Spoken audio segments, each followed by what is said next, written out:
బాగున్నారా? ఏంటక్క బెండకాయలు టమోటాలు పచ్చిమిరకాయలు పెట్టినా అనుకుంటున్నారా?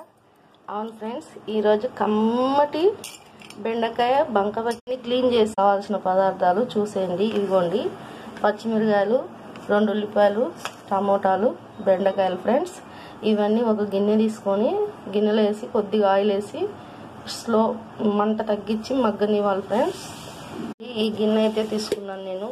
ఈ గిన్నెలో కొద్దిగా ఒక గుప్పెడు పచ్చిమిరకాయలు, ఒక 20 పచ్చిమిరకాయలు, టమోటా. ఫ్రెండ్స్, ఇవన్నీ వేసి కొంచెం నూనె వేసి మగ్గనివ్వాలి. ఫ్రెండ్స్, కొద్దిగా ఆయిల్ వేసాము. ఇప్పుడు స్టవ్ వెలిగించి స్టవ్ మీద పెట్టి మగ్గనిద్దాం.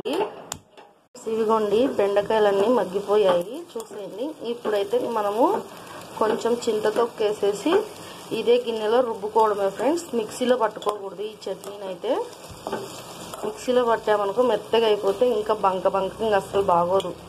కొంచెం పసుపు వేసుకోవాలి. ఫ్రెండ్స్, పూర్తిగా మగ్గిపోయాయి. ఇప్పుడు స్టవ్ ఆఫ్ చేసుకుందాం. చల్లారిన తర్వాత ఈ గిన్నెలోనే మనం పప్పు ఎలా చేస్తామో అలాగే ఫ్రెండ్స్ ఈ చట్నీ రుబ్బేది ఇదే స్టిక్, అంటే పప్పు గుత్తి అంటారు, స్టిక్ అనొచ్చు. ఫ్రెండ్స్, ఇదిగోండి ఎనిపాం కదా. ఇప్పుడు మనం ఎంత ఉప్పు అయితే తింటామో అంతే వేసుకోవాలి. నేనైతే 1 స్పూన్ వేస్తున్నాను.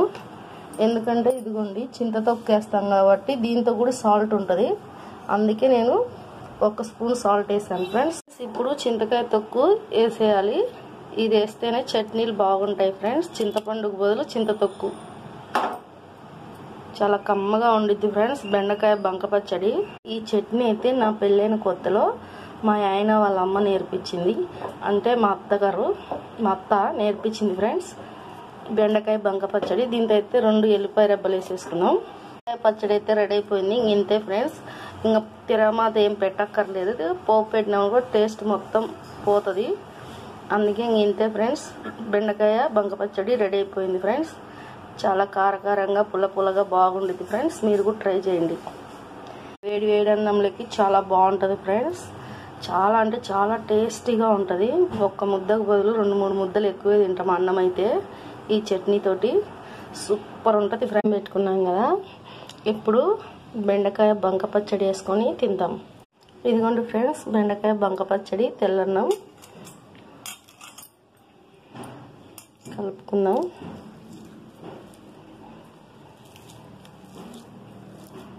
చాలా బాగుంటుంది ఫ్రెండ్స్. ఇలా కలుపుకొని తింటుంటే సూపర్గా ఉంటుంది. చూస్తుంటేనే నోట్లో నీళ్ళు ఊరుతున్నాయి. సూపర్గా తిందిరండి మీరు కూడా. అబ్బాబ్బా, నెక్స్ట్ లెవెల్ ఫ్రెండ్స్. సూపర్గా ఉంది. స్పైసీగా పుల్లగా సూపర్ టేస్ట్.